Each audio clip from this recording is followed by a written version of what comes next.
Muchas gracias, señor presidente. Señor presidente, señorías, antes de nada quisiera aprovechar mi presencia en sede parlamentaria para trasladar una vez más, en nombre propio y en el de todos los trabajadores de Adif, nuestras condolencias, apoyo y cariño a todas las víctimas y familiares del trágico accidente ferroviario que ocurrió en la tarde-noche del pasado 24 de julio en Angrois, en las inmediaciones de Santiago de Compostela. Nunca olvidaremos los dramáticos momentos vividos y el dolor de tantas víctimas, sus familiares y amigos. Asimismo, quisiera agradecer públicamente y mostrar mi reconocimiento a todas aquellas personas, tanto de empresas, organismos e instituciones, como a los vecinos que desde los primeros minutos y durante los días sucesivos trabajaron en el lugar del accidente, ayudando para paliar las consecuencias. Muchas gracias por su ejemplar ayuda.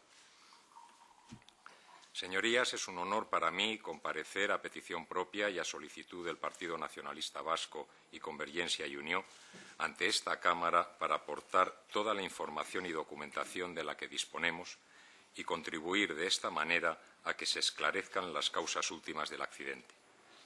Desde aquí quiero reiterar toda mi colaboración y la de la empresa que presido con la investigación judicial y con la Comisión de Investigación de Accidentes Ferroviarios.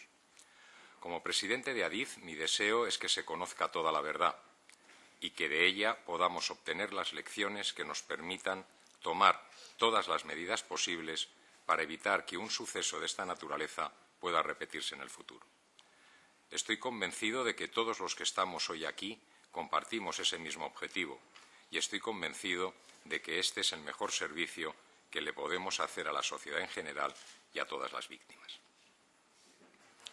El ferrocarril español ha hecho grandes progresos y es considerado en la actualidad uno de los mejores del mundo.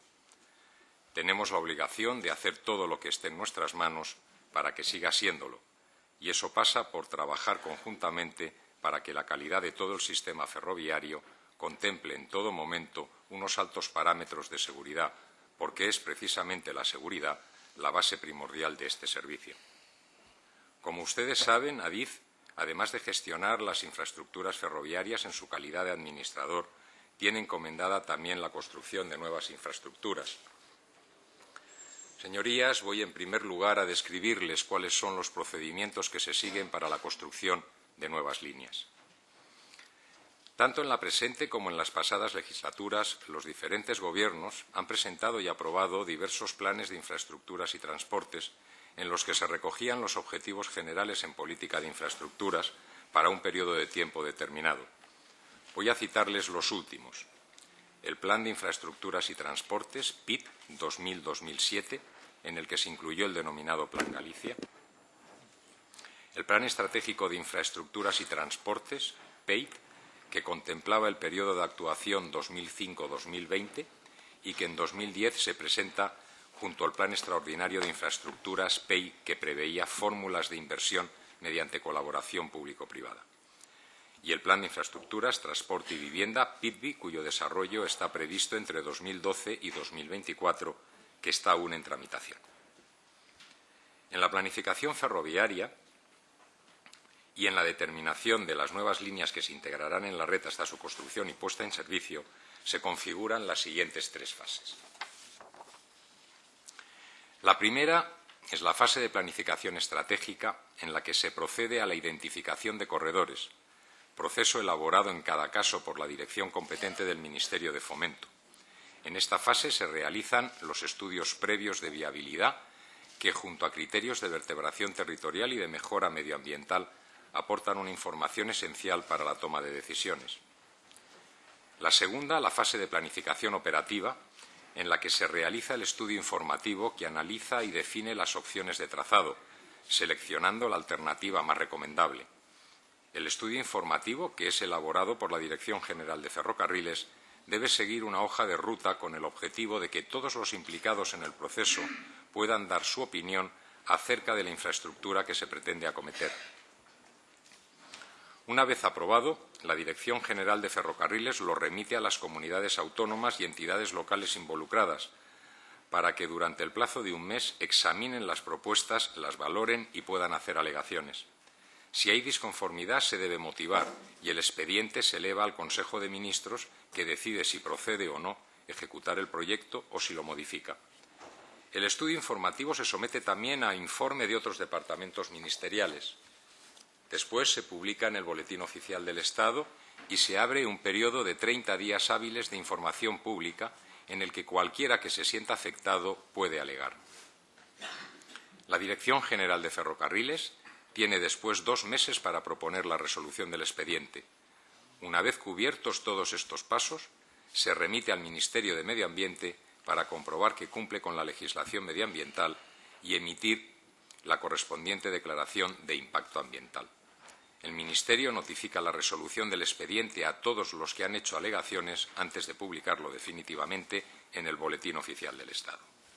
Por último, y una vez aprobado el estudio informativo, se procede a la división en tramos de la línea para la redacción de los proyectos y se inicia la fase de construcción y puesta en servicio. Habitualmente, señorías, los proyectos se dividen en proyectos de plataforma, vía, electrificación e instalaciones, y todos ellos deben cumplir con las determinaciones del estudio informativo, incluida la declaración de impacto ambiental. Para la redacción de proyectos de alta velocidad, Adif sigue una normativa técnica elaborada específicamente denominada Instrucciones Generales de Proyectos. Una vez aprobado el proyecto constructivo, se procede a la contratación de las obras de acuerdo con la legislación aplicable, con la posibilidad de utilizar el procedimiento de concurso de proyecto y obra con la previa aprobación de un proyecto básico. Paso a describirles el procedimiento concreto que se ha seguido en el caso del tramo acceso a Santiago de la línea Ourense-Santiago. Siguiendo el proceso general descrito, la línea Ourense-Santiago está incluida en la planificación estratégica desde el año 2000, en el Plan de Infraestructuras y Transportes PIT 2000-2007. Y el 30 de diciembre de 1999 se inicia el estudio informativo que se adjudica a la empresa Apia 21 por 570.000 euros. El estudio informativo, redactado por la Dirección General de Ferrocarriles, establecía 5 alternativas para el trazado de la línea, seleccionándose finalmente la denominada alternativa C. Todas las alternativas incorporaban idéntica solución en cuanto al trayecto para el acceso a Santiago.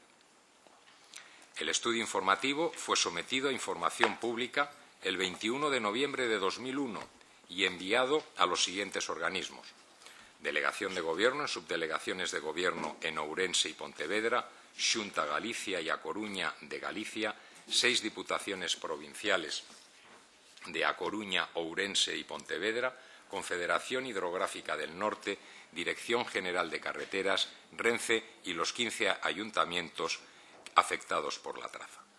Se recibieron más de 300 alegaciones y ninguna de ellas hacía mención al trazado propuesto en la zona de Angrois. La construcción de la línea fue encomendada al gestor de infraestructuras ferroviarias, GIF, el 20 de diciembre de 2002, por acuerdo de Consejo de Ministros. El estudio informativo fue aprobado definitivamente el 25 de abril de 2003 por resolución de la Secretaría de Estado de Infraestructuras. El GIF lo dividió en 2 contratos, Ourense-Lalín y Lalín-Santiago, y se inició la contratación y posterior redacción de ambos proyectos básicos, que se adjudicaron a la UTE Getinsa, Gabinete Geotécnico, y a la UTE IDOM Geocontrol Insersa, respectivamente, y fueron licitados el 26 de abril de 2003. Estos proyectos básicos sirvieron de base para la elaboración de los pliegos de la licitación de los proyectos de construcción de la plataforma, realizados mediante concurso de proyecto y obra, para los cuales cada uno de los tramos citados se dividió a su vez en 6 subtramos. El tramo Ourense-Lalín se dividió en los siguientes subtramos: Amoeiro-Maside, Maside-Carballiño, Ourense-Amoeiro, Carballiño-Oirixo, Oirixo-Lalín, Abeleda, Lalín-Abeleda, Lalín-Baxán, y el tramo Lalín-Santiago en los siguientes subtramos: Lalín-Baxán, Lalín-Anso, Lalín-Anso-Silleda, Carboeiro, Boqueisón-Santiago-Silleda-Carboeiro, Silleda-Dornelas, Silleda-Dornelas, Vedra y Vedra-Boqueisón, totalizando, por tanto, 12 subtramos. Todos ellos fueron licitados entre el 21 de noviembre de 2003 y el 10 de febrero de 2004. El 15 de junio de 2004 se anula la licitación de dos de estos subtramos, el Lalín-Baxán y Lalín-Anso-Silleda-Carboeiro, y el 24 de junio de 2004 se anuncia la licitación por el sistema de concurso y por el procedimiento abierto del contrato de consultoría y asistencia para la redacción de los proyectos de construcción de plataforma de estos dos subtramos, que se adjudicaron a la empresa Apia 21. Para el acceso a la estación de Santiago se licitó un proyecto básico el 25 de marzo de 2006 y el 26 de abril de 2008 se licitó un proyecto de construcción de plataforma a los que se aplicó el procedimiento habitual de dirección de proyectos que aplicaba GIF y posteriormente ADIF. La empresa redactora del proyecto fue Prointec. La vía, la catenaria y las instalaciones del tramo de acceso a Santiago se recogían en los siguientes proyectos constructivos. Montaje de vía. Proyecto constructivo del montaje de vía del tramo Oirixo-Santiago se licitó el 21 de noviembre de 2008 y fue redactado por KV Consultores en Ancho UIC. Electrificación. Proyecto de las instalaciones de la línea aérea de contacto y sistemas asociados, licitado el 15 de julio de 2008 y redactado por la UTE, SAITEC y Auditorías e Ingenierías. Proyecto de las subestaciones eléctricas de tracción y centro de transformación, licitado el 15 de julio de 2008 y redactado por la empresa IDOM Internacional. Instalaciones se dividió en dos proyectos, ambos adjudicados a INECO. El primero es el proyecto básico y constructivo de las instalaciones de señalización, telecomunicaciones fijas, control de tráfico centralizado, protección y seguridad y sistemas de protección del tren para el tramo Ourense-Santiago de Compostela. El proyecto, adjudicado el 28 de septiembre de 2009, contemplaba la instalación de RTMS, incluida la estación de Santiago. El segundo es el proyecto funcional, básico y constructivo de las instalaciones de telecomunicaciones móviles GSMR e infraestructura para operadores públicos de telefonía, adjudicado a INECO el 16 de julio de 2009. Previo a su aprobación, los proyectos constructivos fueron supervisados por el Colegio de Ingenieros de Caminos, los de Vía y Plataforma, e Industriales, Instalaciones y Electrificación. Además, se obtuvo la aprobación por parte del Informe de Seguridad y Salud el 10 de febrero de 2009 y del Informe de Adecuación a la Declaración de Impacto Ambiental el 4 de marzo de 2009. Paso a describir el proceso de construcción de la línea Ourense-Santiago en el acceso a Santiago. Una vez firmadas las actas de comprobación de replanteo, se dio comienzo a las distintas obras en el tramo de acceso a Santiago, que comprenden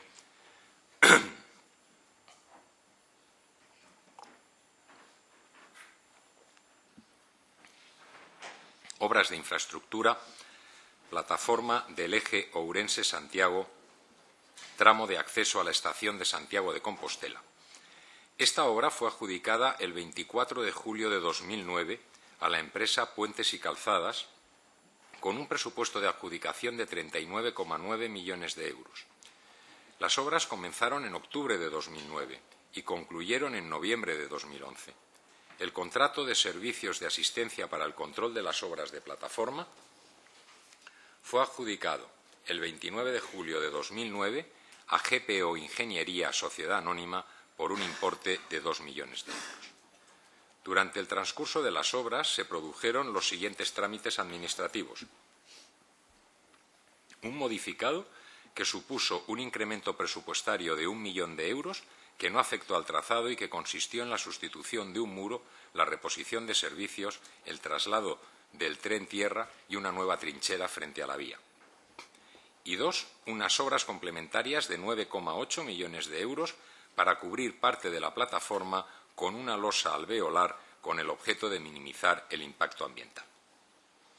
Una vez finalizada la obra de plataforma, Adif elaboró un proyecto fin de obra en el que se reflejaron todas las características terminadas de la misma. El proyecto constructivo de montaje de vía del tramo Oiriso-Santiago se adjudicó el 28 de mayo de 2010 a la UTE Copasa Convensa, con un presupuesto de 16,83 millones de euros. Las obras comenzaron en diciembre de 2010 y el tramo se puso en servicio en diciembre de 2011. El contrato de servicios de asistencia para el control de las obras del montaje de vía fue adjudicado a Prointec por 0,85 millones de euros. Durante el transcurso de las obras se realizó un modificado, quedando el presupuesto vigente en 18,3 millones de euros. Entre diciembre de 2009 y julio de 2011 se firmaron todos los contratos para el suministro de balasto, carril, traviesas y aparatos de vía para toda la línea. El importe de estos suministros ascendió a 84,9 millones de euros. Las obras de energía, que comprenden la catenaria y los centros de transformación, se hicieron en conjunto para toda la actuación desde Ourense hasta Santiago. Las obras de ejecución del proyecto constructivo y el mantenimiento de las instalaciones de la línea aérea de contacto y sistemas asociados del eje Ourense-Santiago se adjudicó a Elecnor el 26 de febrero de 2010 por un presupuesto de 29,8 millones de euros y las obras comenzaron en abril de 2010. Las obras de ejecución del proyecto constructivo y realización del mantenimiento de las dos subestaciones del eje Ourense-Santiago fue adjudicada el 26 de junio de 2009 por 20,3 millones de euros a la UTE formada por la empresa Balfour Beatty Rail Ibérica, Sociedad Anónima Unipersonal, Sociedad Española de Montajes Industriales, comenzando los trabajos en agosto de ese 2009 y finalizando en diciembre de 2011.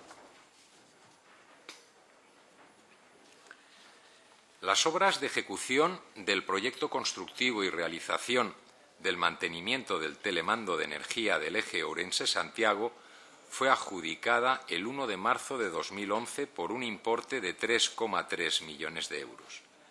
Estos trabajos comenzaron en abril de 2011 y acabaron en diciembre de ese mismo año. La empresa adjudicataria fue Siemens. El contrato de servicios de asistencia técnica para los tres contratos anteriores fue adjudicado a Ineco por 2,27 millones de euros. Las obras de instalaciones de la ejecución de la fase 1 y realización del mantenimiento del proyecto constructivo de las instalaciones de señalización, telecomunicaciones fijas, control de tráfico centralizado, protección y seguridad y sistemas de protección del tren para el tramo Ourense-Santiago de Compostela se adjudicaron el 30 de abril de 2010. El importe de adjudicación fue de 137,9 millones de euros y esta obra comenzó en junio de 2010 y se puso en servicio en diciembre de 2011. La adjudicataria fue la UTE formada por las empresas Thales, Dimetronic, Cobra y Antalsis. Durante el transcurso de esta obra realizaron un modificado que afectó al ancho de vía e instalaciones de seguridad, que más adelante detallaré, y su presupuesto vigente pasó a ser de 112,4 millones de euros. El contrato de asistencia fue adjudicado a Ineco por 3,35 millones de euros. Las obras de las instalaciones de telecomunicaciones móviles GSMR e infraestructuras para operadores públicos de telefonía móvil para el tramo Ourense-Santiago de Compostela, fases 1, 2 y 3, tuvieron un importe de adjudicación de 19,1 millones de euros. Se iniciaron en noviembre de 2010 y se pusieron en servicio en diciembre de 2011. Las empresas adjudicatarias fueron CASP, Carriercom España, Sociedad Limitada y Nokia Siemens Networks. La asistencia técnica para el control y vigilancia de esta obra también fue realizada por Ineco por un importe de adjudicación de 0,6 millones de euros. Las obras del proyecto constructivo y mantenimiento inicial de las instalaciones de protección civil y seguridad de los túneles del eje Ourense-Santiago se adjudicó el 26 de abril de 2011 por 30,2 millones de euros y los trabajos se iniciaron en mayo de 2011. La empresa adjudicataria fue Indra Sistemas de Seguridad Alstom. Señorías, esta es la totalidad de los contratos del eje Ourense-Santiago y accesos a Santiago. A continuación, les expongo con detalle en qué consistió el modificado mencionado anteriormente según los datos que obran en los expedientes administrativos y la información recibida de los técnicos que participaron en las decisiones. La línea la planificaron inicialmente con ancho UIC y con sistema de seguridad ERTMS. Y la conexión con la red convencional inicialmente estaba prevista hacerla con sendos cambiadores de ancho, situados en el entorno de la salida de Ourense y a la salida de Santiago. En la estación de Santiago se montaron dos vías en ancho UIC en la zona de los andenes 2 y 3, entre las vías del eje atlántico y las dedicadas a la carga de madera, situadas al sur de la estación.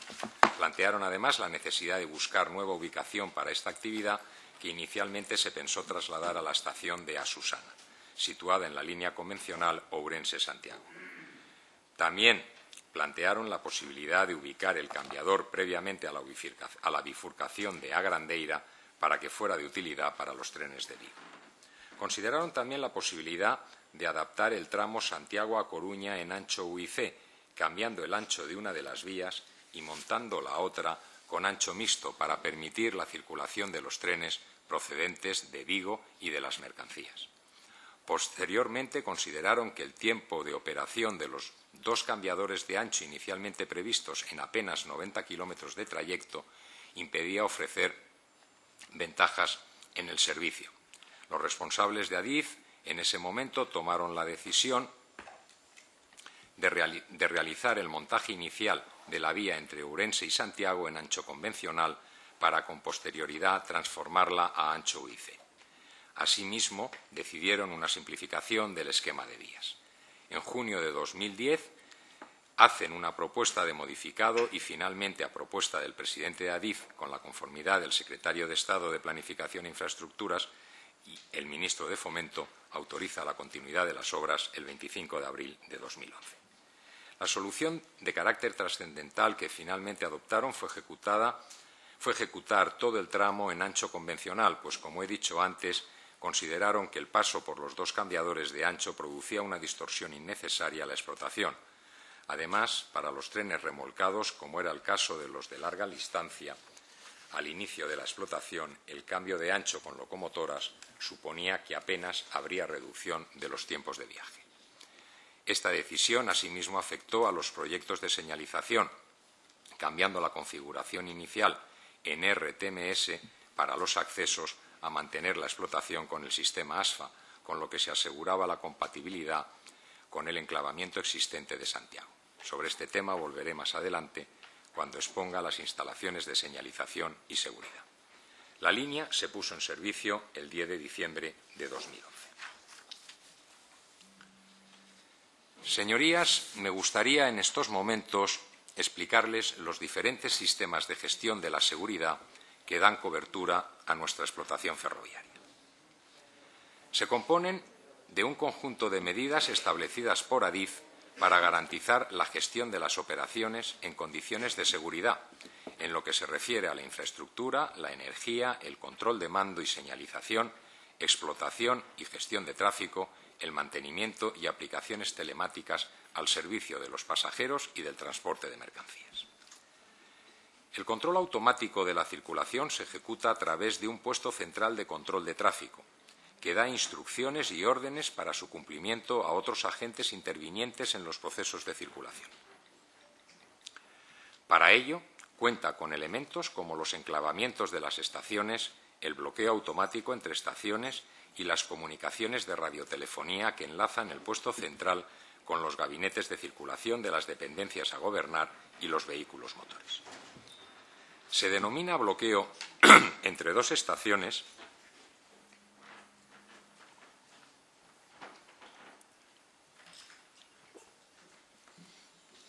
a la relación de dependencia establecida entre los enclavamientos de ambas para poder expedir circulaciones desde cada una de ellas hacia su colateral.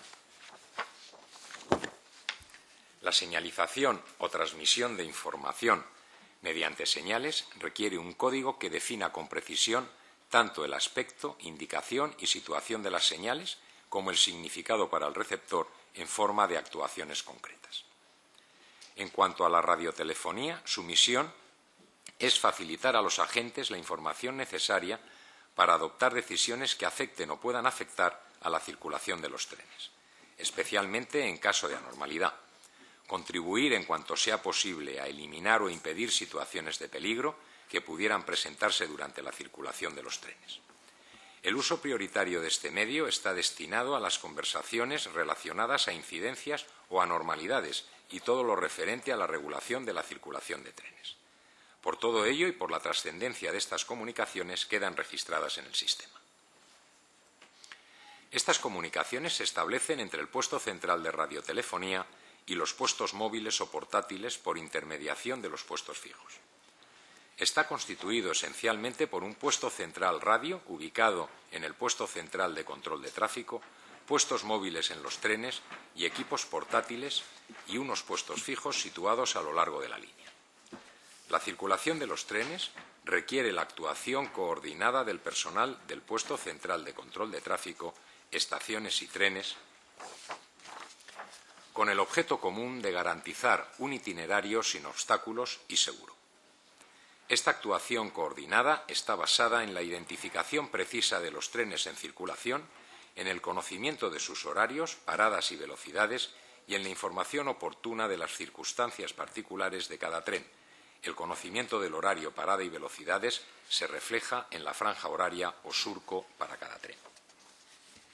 Los sistemas de seguridad y gestión del tráfico en la operación ferroviaria tienen por objeto ayudar al maquinista en su trabajo, transmiten información de las limitaciones que presenta la vía y supervisan la conducción en función de estas limitaciones. Se distinguen esencialmente por la tipología y cantidad de información que suministran, que puede abarcar desde exclusivamente datos variables en función de las circunstancias del tráfico hasta la totalidad de datos que caracterizan la línea, tramos con limitación de velocidad, rampas, túneles, etc. La periodicidad con la que esta información se aporta, que puede ser puntual al paso por balizas posicionadas en la vía, hasta continua, vía radio a través de un cable dispuesto a lo largo de toda la vía o incluso a través de los propios carriles. Y el nivel de supervisión que realizan de la conducción y su posibilidad para ser coercitivos e imponer sus determinaciones al maquinista, existiendo desde sistemas que controlan puntualmente e informan mediante reconocimiento de la señal vista, hasta sistemas que supervisan en todo momento la velocidad real del tren, la comparan con la que debería llevar y, en caso de que ésta sea superada, aplican directamente el sistema de frenado.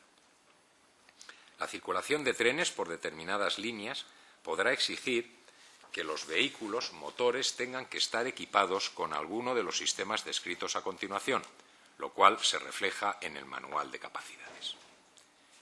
Los sistemas de señalización y seguridad presentes en los 15.332 kilómetros de la red española ferroviaria son los siguientes. El bloqueo telefónico, que está presente en 1.937 kilómetros de red. Es el tipo de bloqueo ferroviario más sencillo a nivel tecnológico y se destina a líneas de débil tráfico. Su objetivo, como en todos los bloqueos, es evitar que un tren alcance o colisione con otro y se basa en mantener un solo tren en el tramo de vía entre dos estaciones.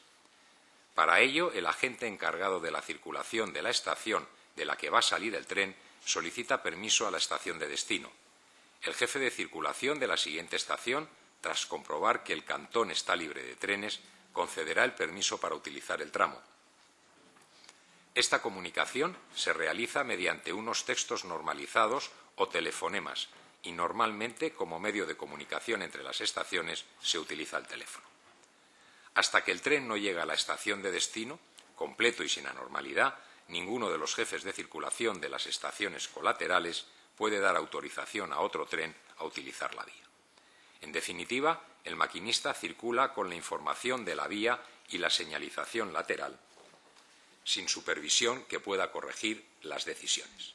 Con este sistema, y cuando no existe tren-tierra, la circulación se realiza con dos maquinistas. El sistema ASFA, o anuncio de señales y frenado automático, que está instalado en todas las líneas principales de la red ferroviaria de interés general de Adif, y es obligatorio que el material rodante que circula por la red esté equipado con el mismo y lo lleve en servicio. En este sistema se informa al maquinista de la situación que se va a encontrar en la línea más adelante, mediante señales luminosas con distintos colores en función de la evolución de la circulación por la línea, vía ocupada por otro tren, paso por un desvío a velocidad limitada, etc. Si la vía está ocupada, el sistema alertará al maquinista con una señal luminosa en rojo y, en caso de que lo rebase, frenará automáticamente el tren. El resto de limitaciones derivadas de las características físicas de la línea son permanentes y se recogen en los libros de itinerario y, en función de su tipología, también en la propia vía, de los que el maquinista es perfectamente conocedor, ya que ha sido específicamente formado para la conducción por esa línea en concreto y dotado del correspondiente título habilitante. Únicamente cuando se introducen en la línea limitaciones de velocidad no habituales por algún motivo concreto y éstas son fuertemente restrictivas, como por ejemplo la limitación de velocidad a 30 km/h que hubo que establecer para dar paso por el lugar del accidente, se encarga el sistema ASFA de garantizar su cumplimiento. Se denominan entonces limitaciones temporales de velocidad o precauciones. La forma que tiene de transmitir la información al tren es mediante balizas dispuestas en la vía. Estas balizas son leídas por un equipo embarcado en la cabina de conducción, que es el que se encarga de interpretar la información proporcionada por las balizas y comunicarla al maquinista. Además, se encarga también de activar los frenos del tren si no respondiese a las indicaciones mostradas. Este sistema es similar a los que equipan la mayor parte de las líneas convencionales de Europa.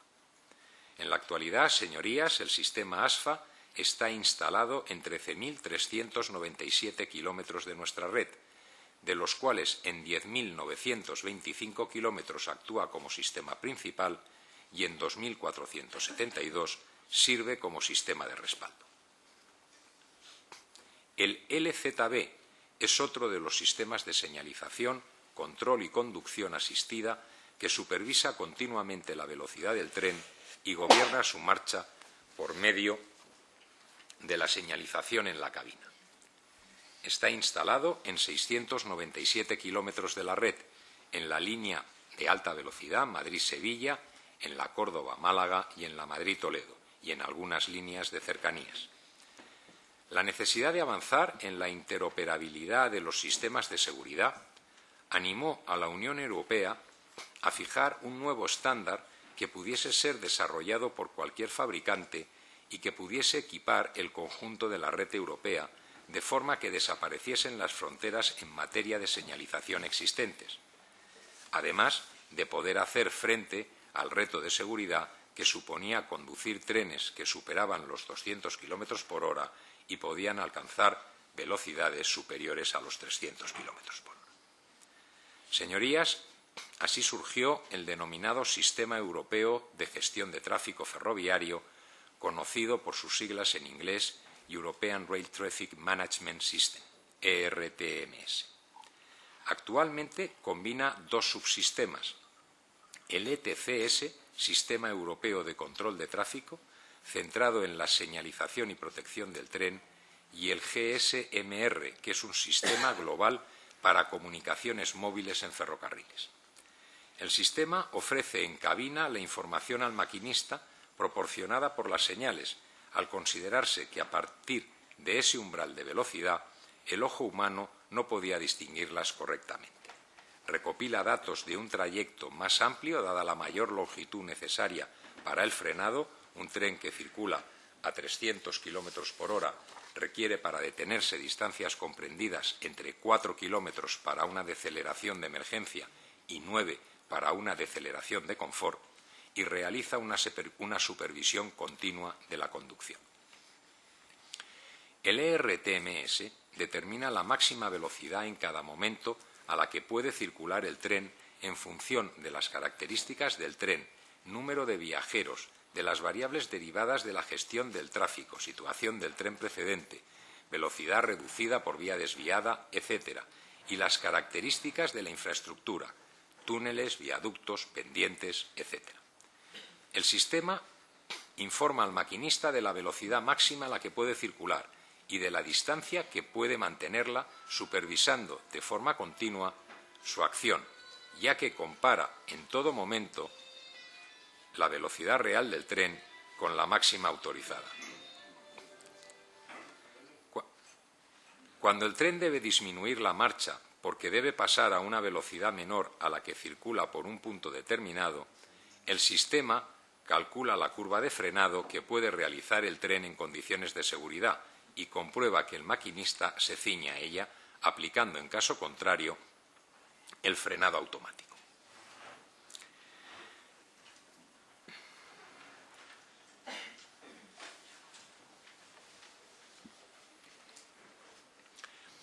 El sistema ERTMS tiene dos niveles comerciales, en función de cómo se transmite la información desde la vía al equipo embarcado del tren, denominados nivel 1 y nivel 2. En el caso del ERTMS nivel 1, la información se proporciona al tren por medio de balizas dispuestas en la vía. Este sistema de transmisión es de carácter puntual y conceptualmente similar al que emplea el ASFA, pero en este caso el sistema es mucho más avanzado y los datos proporcionados mucho más numerosos, ofreciéndose información no sólo de las circunstancias variables de la vía, sino de las limitaciones fijas de la infraestructura.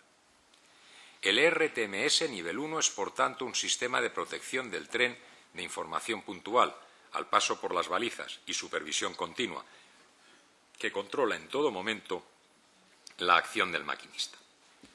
En el caso del ERTMS nivel 2, la información se proporciona al tren vía radio y de forma continua, por lo que cualquier variación que se produzca en las circunstancias del tráfico es comunicada de forma inmediata al equipo embarcado. En el nivel 1 hace falta esperar al paso por una baliza para refrescar la información.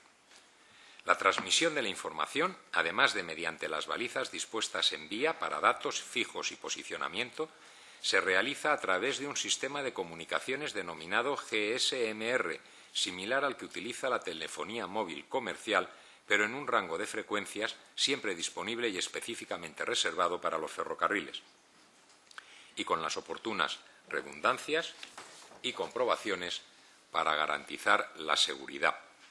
El sistema de supervisión de la conducción es análogo al del nivel 1, calculando el sistema de forma continuada la velocidad máxima admisible y la real de circulación del tren, y aplicando los frenos de forma automática en caso necesario.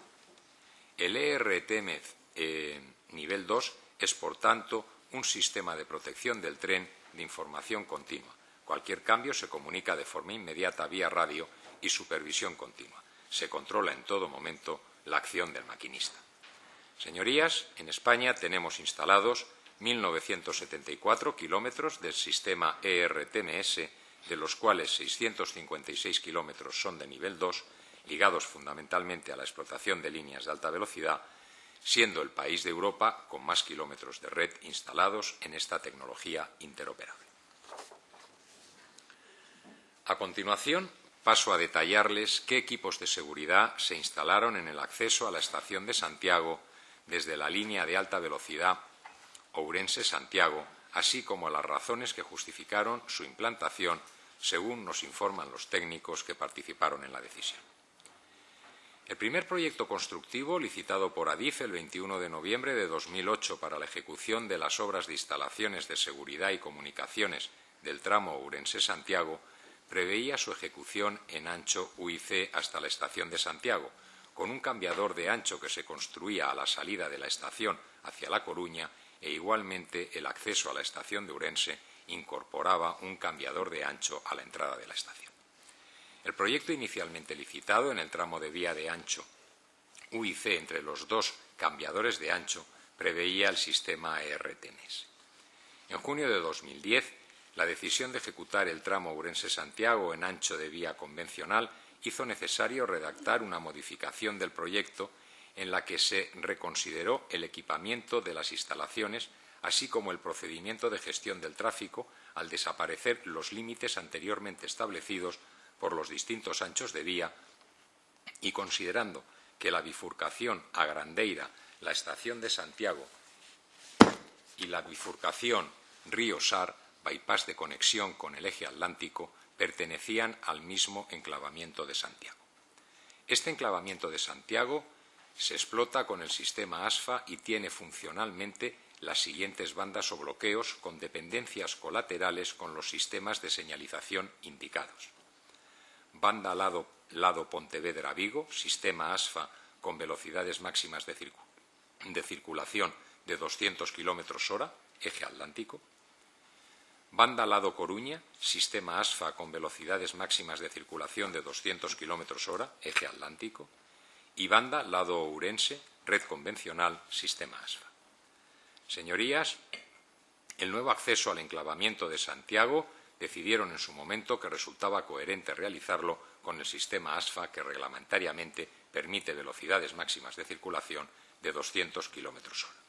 El programa de explotación elaborado con esta solución de equipamiento define las transiciones de entrada y salida al sistema ERTMS que se producen en los extremos de la línea de alta velocidad y en el ámbito de gestión del puesto de mando de alta velocidad.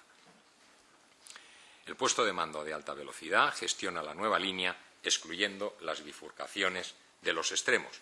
La transición del sistema ERTMS al sistema ASFA se realiza en el punto kilométrico 80-169, aproximadamente 4 kilómetros antes del lugar del accidente.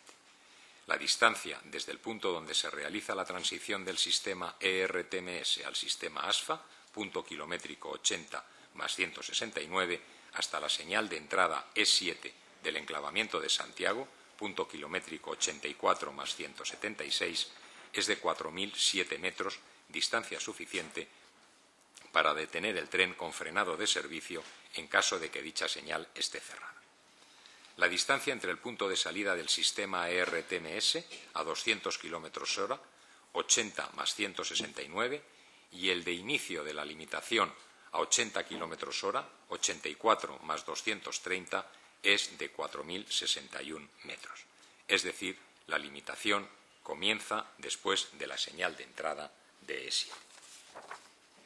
Una vez descritos estos sistemas, les expongo seguidamente la información sobre las inversiones en mantenimiento y conservación que ADIF realiza sobre el patrimonio ferroviario. La operación de mantenimiento comprende diversas actividades clasificadas fundamentalmente en tres grandes bloques. Uno de ellos es la conservación preventiva, que facilita la circulación en las adecuadas condiciones de seguridad mediante operaciones de mantenimiento en intervalos planificados o en función de criterios preestablecidos.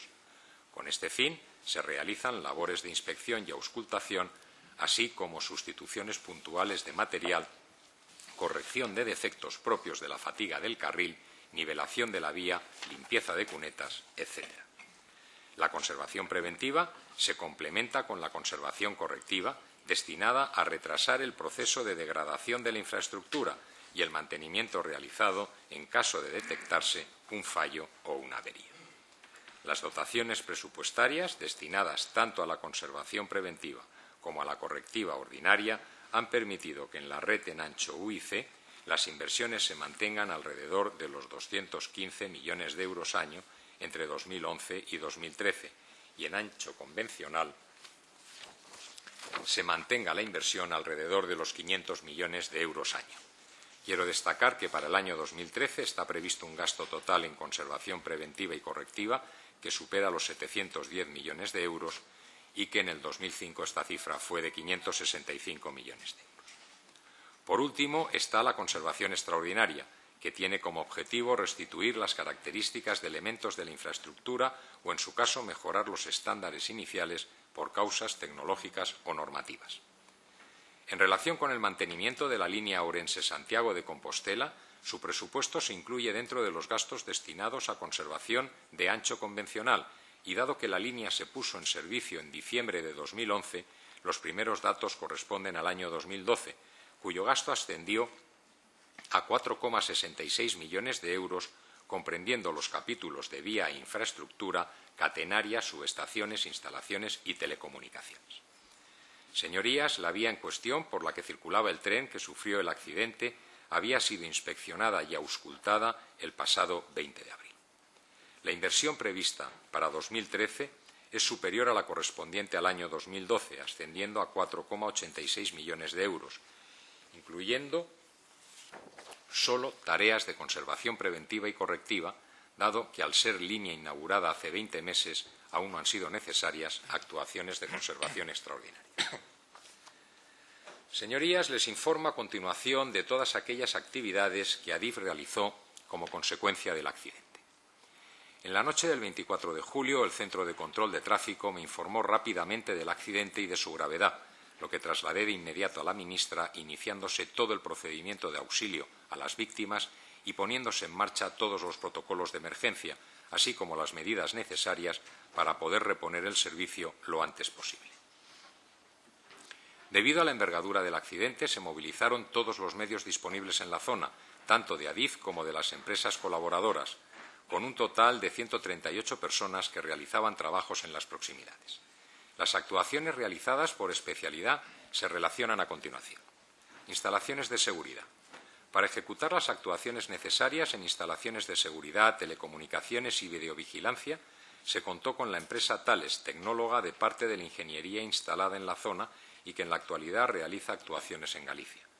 Las principales actuaciones realizadas son las siguientes: comprobación del estado de los cables de señalización, energía y comunicaciones, cortes de tensión en los cables de energía y establecimiento de zonas neutras, traslado de los servicios de cable de 32 fibras ópticas de la vía 1 al cable de 32 fibras ópticas de la vía 2, revisión de las infraestructuras visibles, canaleta, arquetas, etc., sustitución de los elementos afectados, que en este caso fueron unidad de sintonía del emisor del circuito de vía E7, unidad del interface de ASFA de la baliza previa de la señal 844 y baliza previa de la señal 844, comprobación de que todos los sistemas quedaron correctamente, tanto señales como circuitos de vía, teléfonos de señal, etc., reposición de 2 cámaras de videovigilancia, reconstrucción de canalizaciones y basamentos de señales, sustitución de cables afectados de señalización, energía y comunicaciones,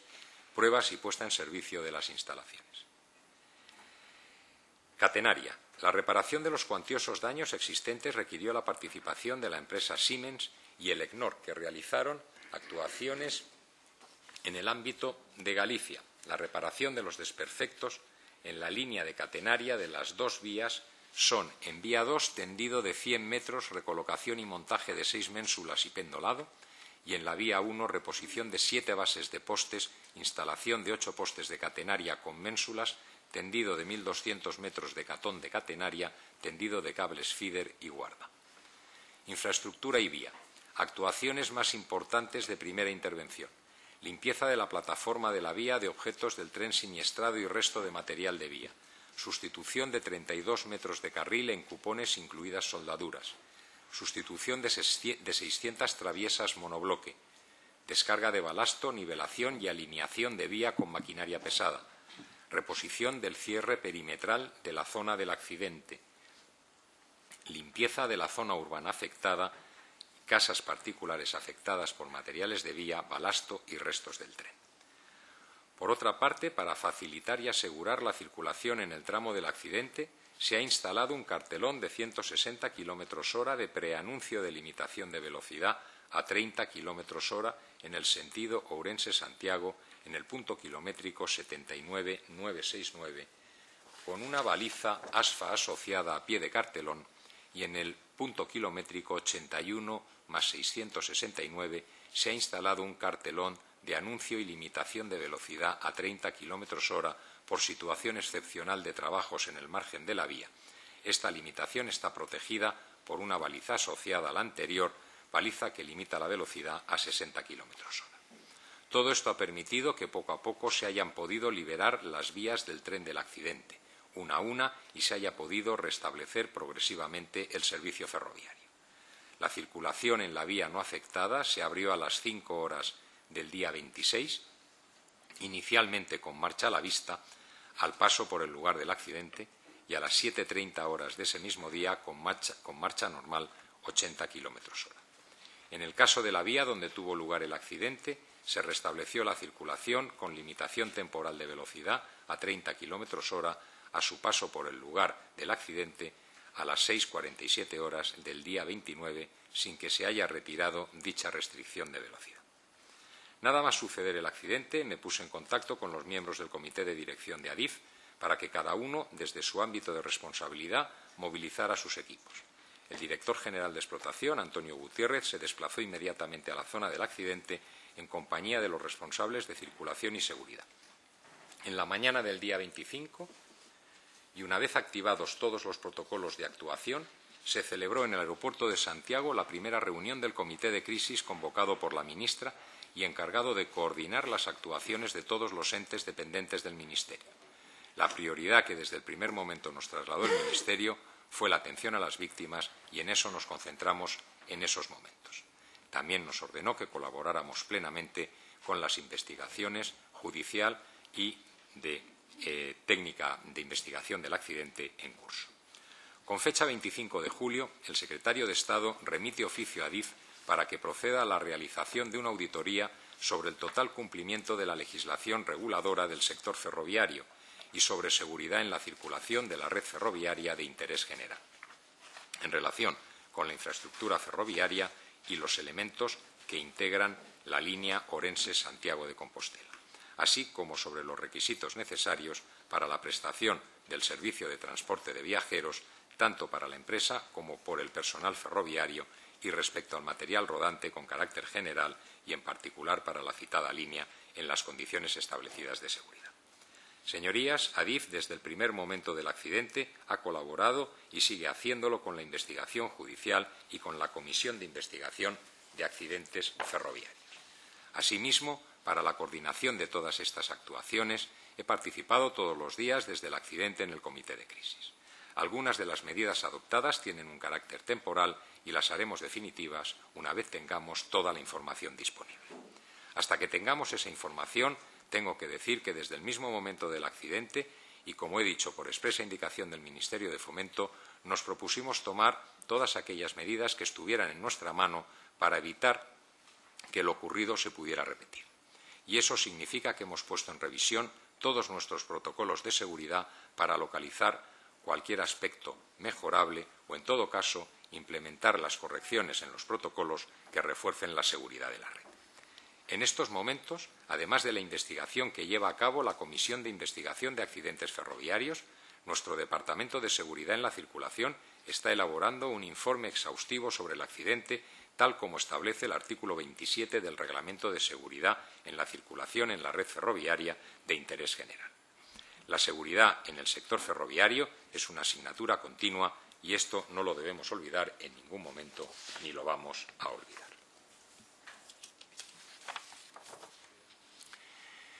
Termino como empecé, trasladando mis condolencias y afecto a las víctimas y sus familiares y mi deseo y el deseo de Adif, de todos los que trabajamos en Adif, de que el dolor que les afecta desaparezca lo antes posible. Conozco a personas que tenían amigos que perdieron la vida aquella noche y sé lo que han sufrido y están sufriendo su pérdida. Hay personas que sobrevivieron pero que tendrán secuelas de por vida. Decirles a todos ellos que tienen nuestro apoyo y el de todo Adif no me parece suficiente. Todos los que trabajamos en el sector ferroviario nos hacemos una pregunta desde aquel día: ¿cómo se podía haber evitado? Y les aseguro que estamos haciendo todo lo posible para encontrar la respuesta. Nuestro objetivo es buscar las causas para tomar las medidas precisas que nos permitan evitar que vuelva a ocurrir. Señorías, aquella noche hubo muchas personas que se acercaron hasta Angrois. En mitad de la tragedia todos lo dieron todo por ayudar y les estamos inmensamente agradecidos. Me gustaría que esa fuerza que tuvieron esas personas la tengamos también ahora nosotros para seguir trabajando por el ferrocarril. Señorías, el escritor británico Aldous Huxley decía que la experiencia no es lo que te sucede, sino lo que haces con lo que te sucede. Lo que tenemos que hacer con lo que nos ha sucedido es actuar para que no vuelva a ocurrir. Muchas gracias.